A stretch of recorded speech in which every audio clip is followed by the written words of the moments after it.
I'm going to show you guys a productivity tool that you can use in your home or in your office that'll hopefully change your life.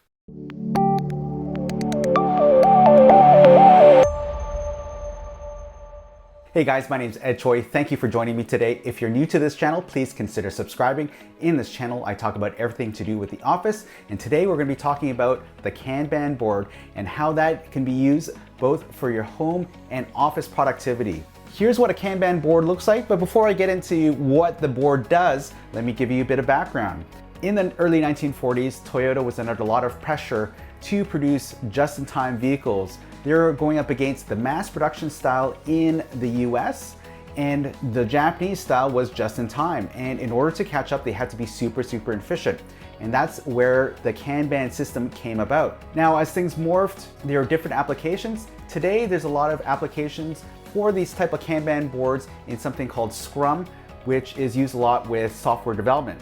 I've kind of taken that model and adapted to my own life, both on my business life and my personal life, and I hope you guys enjoy it. Now, this is what the board looks like. It's divided into 3 different grids, and for the grids, I can use either colored masking tape. In this case, I use colored masking tape, but if you have any washi tape, you can make it a little bit fancier and use washi tape to mark out these grid lines over here. Now, very easy to set up. What you want to do is create 3 different columns. The first column is your to-do, the second one is in progress, and the third one is completed. Now, how do you go about filling this table, this Kanban board?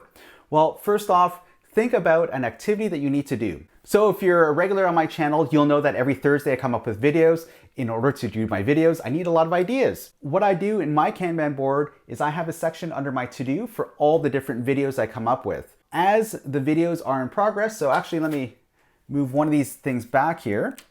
So today we're doing Kanban, and this was among the ideas that I had. Now that I know I'm working on my Kanban video, I'll take my Kanban Post-it, where I wrote down the original idea, and put it in my in progress section. Now, once I've finished editing the video and everything is completed, it goes into this section over here, which is my completed section. So it's just a great way to visualize a project that goes from your to-do, in progress, and completed. It's super satisfying to see their progress. Now, this is a very simple way of using a Kanban board.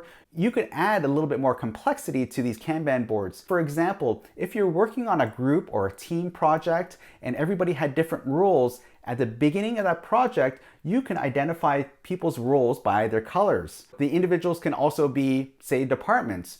So the people or the departments can be color coordinated. For example, let's say you're ready to launch a new product. So in that case, if you're launching a new product, there's probably a lot of moving parts and you have deadlines that you need to meet.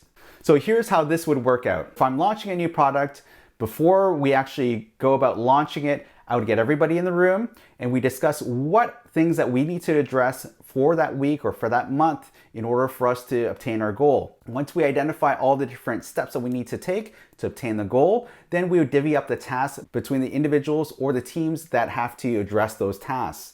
Now, once those tasks are in play, they'll go into this in progress section. And if you've got some deadlines, you could also put some post-it flags on here to mark off areas that require a little bit more urgency or areas where people are stuck.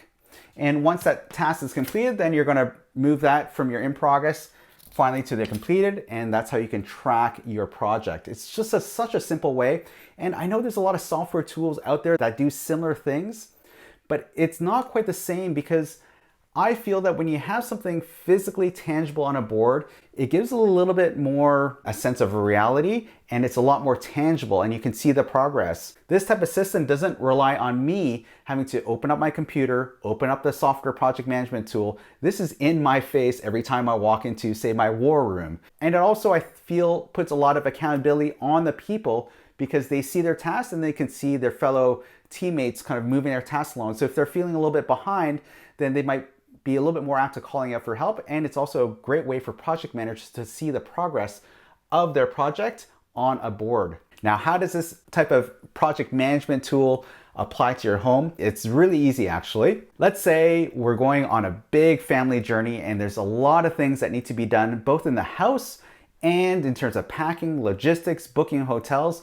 There's so many moving parts really when you go away on vacation. In that case, you may want to identify some tasks that your kids need to do, your wife or your husband needs to do, different tasks around the house that everybody perhaps needs to do collectively. So to organize your lodging, you can maybe color coordinate that one color. Another one could be household tasks that need to be completed before you leave the house. The other ones, you can actually assign your children different colors, and your children can be responsible for their own tasks. And as their tasks are being completed, you can actually get them to move their tasks from the to-do column to the in progress to completed.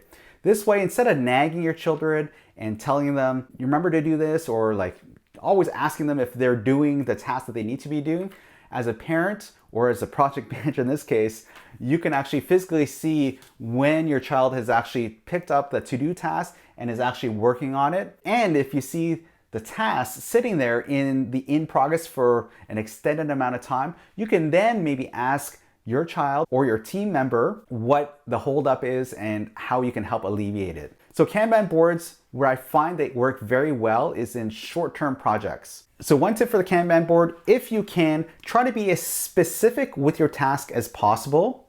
And collectively as a team or as a family, you may want to have what we call a daily stand-up. So a daily stand-up doesn't have to happen every day, but maybe once a week, depending on the length of your project, you can stand up with your team, or in a case when you're organizing a family trip with your family members, and just go over your Kanban board and see how everybody's progressing. This would be the time where if somebody's stuck in a task in their in progress section, to raise their hand and ask for help. So just a great way to empower your teammate, great way for project managers to observe the progress of their projects, and an overall simple and easy to use tool that doesn't cost a lot of money and is a lot of fun to use. So there you go. Give it a try. Let me know what you think. Leave a comment down below. I'd love to hear from you in terms of what other project management tools you use and if you've ever used the Kanban board before. And of course, if you like this video and you found it useful, give me a big thumbs up down below. Also, remember to subscribe because your support is much appreciated, and I look forward to seeing you guys next time.